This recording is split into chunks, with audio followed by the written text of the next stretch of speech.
All right. Appreciate everyone joining us today for the June edition of the Investment Committee webinar. It's certainly been another interesting month in the markets and just interesting 2026 in general. So today we have a market update for you guys, just share some of the market vitals. We also have a couple of recent news stories that we think are interesting and timely based on what's happening in markets. And then we also have an interesting chart that we want to show you guys towards the end. So starting with a review of the market vitals so far in 2026 and over the last month, if we look at the S&P 500 so far in 2026, it's up about 8.7%. Taking a look at some of the other major indices here to the right, there's a couple of numbers that really jump off of the page here. The NASDAQ 100, which is a little bit more technology heavy than the S&P, is up a whopping 16.7%. And also the small cap Russell 2000 index here is up 15.6% so far in 2026. So those two indices specifically have really outperformed when comparing to the S&P. And if we look at the iShares Core US Aggregate Bond Index, which is a good fixed income benchmark, that's actually flat year to date. So we'll get into that a little bit more in the next slide in terms of why fixed income might be struggling a little bit with interest rates. But overall, over the last month, things have been pretty tame with the major indices floating around flat. What have we seen so far in terms of some of the sectors, Brandon, both year to date and over the last month? Yeah, from the sector point of view, there's really two big takeaways when you're looking at it. One is energy being up a little over 30% from year to date, and over the past month up almost 5%. And same with technology from year to date perspective being up about 28%, and over the last month being up about 5%. From energy, we're really seeing that from oil prices being higher. If you're really looking at that, it's still somewhere between that $90 to $100 mark. And we've kind of seen it stabilize in a sense from, that kind of section between those two numbers, where before it was fluctuating, we saw it, break into over $100, but it's kind of been pushing around right there.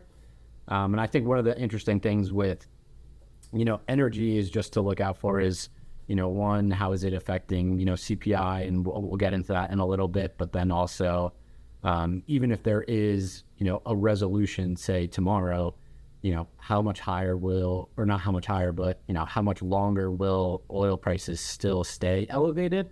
And kind of what is that lag time before we get back to a, sense of normalcy, if you can say that. So, looking at the energy, we're kind of seeing that staying elevated for a little bit longer, even if there is, a potential resolution, just say tomorrow as an example, or next week, things aren't going to go back to, what they were like that and snap with a finger. And then also with, technology, where we saw, during March, there was obviously a lot of volatility, and there was the decline, especially from the NASDAQ and S&P, but has since really come back strong. And, something we mentioned during our last webinar was really semiconductor focused and AI with, AMD and Micron and those type of companies really leading the charge. And really, pushing up that technology sector. So even if you look at the broad technology, that's up about 28% year to date. But if you're looking at the semiconductor sector specifically, that's up about 85% year to date. And over the past week, we have seen a lot of volatility. Like Sean, I think you're bringing this up last Friday of, the semiconductors kind of being down a lot. We're kind of seeing it where there's, larger down days, but also same with the up days. And that's, one of the reasons is I don't think it's totally unexpected is because of, how well it's done performing so far this year and where it's at today. Yeah, absolutely. You mentioned it, Brandon, in terms of the day we saw last Friday that got pretty ugly after the jobs report was released. And it will be interesting to see if there's any further sector rotation. As Brandon mentioned, semiconductors, technology have done extremely well so far this year. So seeing a day like Friday and some of the days this week so far, is there a full rotation shift happening where things like value positions are going to start to catch up a little bit? this year, or is this just another blip in the radar and semiconductors and AI related companies are just going to continue their dominance moving forward? Yet to be seen. Definitely something we're keeping an eye on, given the movement we've seen in the last week. I think another thing to mention that's on the page here, Bitcoin's around 60,000, which is a dramatic move in the last month of about 25% down. This usually is a good sign of whether risk posture is risk on or people are not looking to take more risk. But I think in this case, it's just been that semiconductors have really drawn all the hype recently. So people that normally would be putting money towards Bitcoin have been really choosing semiconductors and artificial intelligence as their kind of risk on play, which has been interesting recently. And if we look at the money market rate, we're floating around 3.5% still there. And that will change based on interest rates and what the Federal Reserve does from an interest rate policy standpoint, which brings us into the next slide here. Looking at the 10-year Treasury rate right now, it's at about 4.5% versus where it started the year at 4.1%. So that Treasury rate has drifted up for a couple of reasons. One of them being inflation, which we've touched on in past webinars. There was an inflation reading today, or CPI reading, which was 4.2% over the last year in terms of inflation. And that's really been driven by that oil spike because of the US and Iran war. So with inflation being higher, we also saw a jobs report last Friday where unemployment stayed steady at 4.3%, and the US added more jobs than was expected. So between high inflation and seemingly a relatively healthy economy with that steady unemployment rate, it's seeming like a interest rate hike might actually be more on the table than a cut, which was the expectation coming into the year. So if we take a look at this screenshot here, this shows the investor expectation for interest rates for June 17th. The expectation it's going to stay at the current level for this June meeting, but if you look forward to December, there's almost a 70% chance that investors are pricing in an interest rate hike by the end of the year. So as I mentioned, coming into the year, it was like, when are interest rates going to get cut? Now, at this point, more people are thinking a hike is coming than people that don't. So that's an interesting change in events, just given the US-Iran conflict, inflation rates with CPI coming at 4.2%, and a strong US labor market with unemployment staying at 4.3%. So those are a couple of the factors that we're looking at. Anything you Yeah. add there? Yeah, and I think the Fed kind of has a tough job when you're looking at, what to do with interest rates, whether to, stay steady, whether it's to hike or cut, or whatever the ultimate decision is, based off of the inflation and, what's that the continued impact gonna be of, energy costs being higher, and, what is kind of the stickiness of that and how long that could, potentially last for, and even if inflation doesn't continue, to go up. But what if it just stays at the same level, and how long that could last for? So, we've seen obviously, this part of the webinar kind of change a lot throughout the year, and we're only 5 months into it. So it'll be, interesting to see kind of how everything continues to play out for the rest of the year, given, future inflation prints, same with, the jobs data and just kind of the economic data in general, is how that, continues to forecast, and then also the actual data prints as they come out each month. Yep, absolutely. And we have PPI coming out tomorrow, which is the producer price index. So there are multiple readings throughout the month on inflation. So tomorrow will give us another perspective on what inflation looks like in terms of from the producer standpoint. So another thing to keep an eye on from an economic data standpoint tomorrow.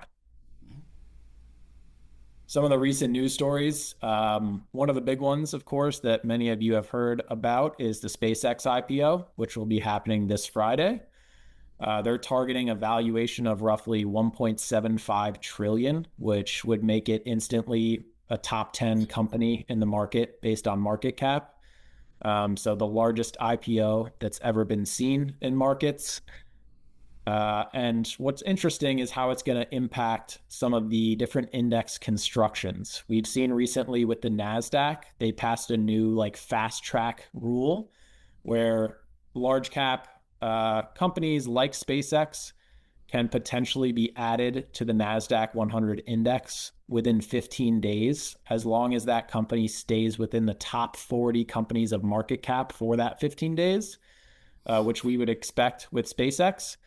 It will be added to the NASDAQ index, whereas the S&P 500, which takes a little bit more of a traditional route, you have to wait a minimum of 365 days until you're eligible for inclusion into that index. So it's interesting to see the differences between the NASDAQ and when you're able to be included there and the S&P.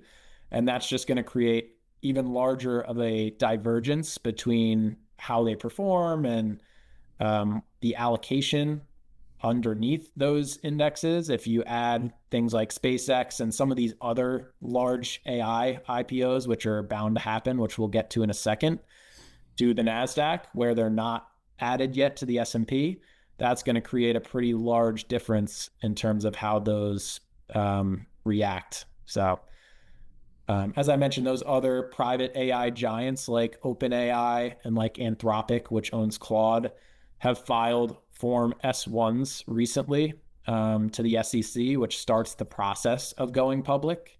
So they are aiming for later this year in 2026, potentially going public. And both of those companies have around a $1 trillion market cap target.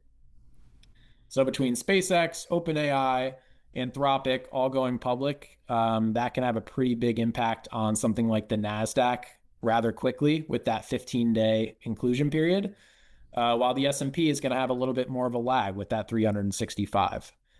And it'll be interesting to see how it impacts the rest of markets. Obviously, if the NASDAQ is going to be adding these three companies, it's going to have to come up with some liquidity and have to lower the allocation to other companies. And so some of this selling potentially could be from companies or funds looking to free up and in anticipation for the SpaceX IPO. And so it'll be interesting as these other AI giants become public, how that impacts the rest of markets as well. Yeah. And I think too, from, does the S&P for the, all these future companies that come, whether it's Anthropic, OpenAI, or even a different company down the road, if they continue to stay on the current course of just, hey, let's wait the entire year and then we'll add it, or if they'll, eventually come either, kind of like the NASDAQ did, where, they're kind of accelerating it, or, the NASDAQ also kind of takes a step back and goes, okay, we did it for this, but, should we continue to do it for other ones? So I just think as, these, companies that are private and have these large cap valuations, how are they going to continue to deal with them as they, go public, and what are their intentions? If, do they stay the current course that they already set out, or is there any other adjustments as they kind of, deal with these companies as, not a lot of these IPOs are, $1.75 trillion for a new company coming to the public market. So, they're dealing with, how to place them and how to allocate them appropriately too. Yeah, absolutely. Another interesting story that we saw recently was Apple had a conference 2 days ago where they unveiled Siri AI. So Apple in the last few years has really focused on their hardware. They haven't really tried to keep up in the AI game compared to some of those other hyperscalers like Microsoft and Google. So it feels like Apple's taking that next step in the AI race of adding AI to Siri, which Siri over the last 10, 15 years has not been the greatest feature on iPhones. So I think they're making some upgrades there, which is nice. The new Siri is going to include things like personal context tracking, which is like being able to access things like your email or the weather app and being able to dig into your phone to get different types of information. On-screen awareness. So if you're asking Siri a question, it's able to recognize what's on the screen and include that in any answers that it's giving. And also just having a standalone app, which will track conversation history, similar to something like a ChatGPT or a Claude, where you can access that history of chats should you have a question on a prior conversation that you had with Siri. So I think nice upgrade from Apple. It's a change of pace to see them starting to focus more on that AI sector, and not just on hardware and selling iPhones. And there's some other rumored innovation coming, like potentially some new smart glasses to rival the Meta Ray-Bans, and also developing a new type of AirPods that will integrate with that AI Siri, even using things like external cameras to add in like spatial awareness. So there's some fun new innovations and like wearables that Apple is focusing on, and they're integrating that AI into some of those new innovations. Yeah, I think that's one of the more interesting parts to the story too is obviously Meta has their glasses, but Apple making theirs, and where are the different ways these companies are integrating AI into just their everyday consumer products, and one to see how people will use it and how they'll integrate it into everyday life instead of just using ChatGPT or Claude or some system they have online to, go in, do their research, do their analysis, but, actually have it, on their phone, and how can they use AI to, even with, potential, just like saying this as an example, but, having your Apple Watch, how can that AI integrate into that and help come up with some of the data there and things like that. So really seeing the integration from Apple, from, the consumer product, and, where are other companies going to start to look into that and develop other items too. Yep. Yeah. Good. Yeah. So on this slide, we have a chart. So the equity returns and what's driving what's the driving factor here. So this is looking at the S&P 500 from a year-to-date performance. Like we said, it's up about 8.7%. And I think something, if you take a step back and you didn't even know what the market did this year, but just listened to all the news stories, read the headlines, I don't think a lot of people would say, oh yeah, the S&P is up, almost 10% this year. And a lot of that is, being driven by, the corporate earnings and how well they've done this year. And, essentially what this chart is showing you where's the positive momentum coming from of the total 8.7% performance. Dividends have done about, 0.6%. Earnings have added about 11%. And then the PE multiple, which is really a valuation, has actually gone down. And that kind of leaves you with that 8.7% total return. And one of the key takeaways from this chart is really that the fundamentals of the corporate are strong.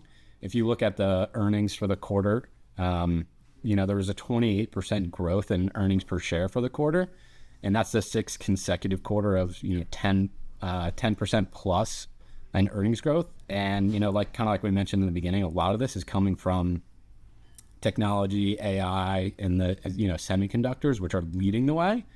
But where we would kind of flip it and see a possible concern is if if this chart was kind of flipped, where the PE is going up 11% and earnings are in the negative there, that could be a different story. But showing that companies are becoming more profitable, even in the face of everything that's going on in the world, companies are really resilient these days, going through COVID, having the Russia-Ukraine war, the tariffs last year, the Iran conflict this year. These companies are becoming really resilient and still continuing to grow and show good profit margins, and growing their revenue despite everything else that's going on. Yeah, absolutely. I think you hit the nail on the head, Brandon, in terms of this looks like a pretty healthy outlook in terms of where the S&P is getting its returns so far year to date. As you mentioned, if this was flipped, it would be a different story. But the way it stands now, with PE multiples actually going down and earnings really outperforming even what the S&P is doing, that's pretty healthy. Basically means people are paying less for more earnings, where in the opposite case, people would be paying more for less earnings if that PE multiple were expanding.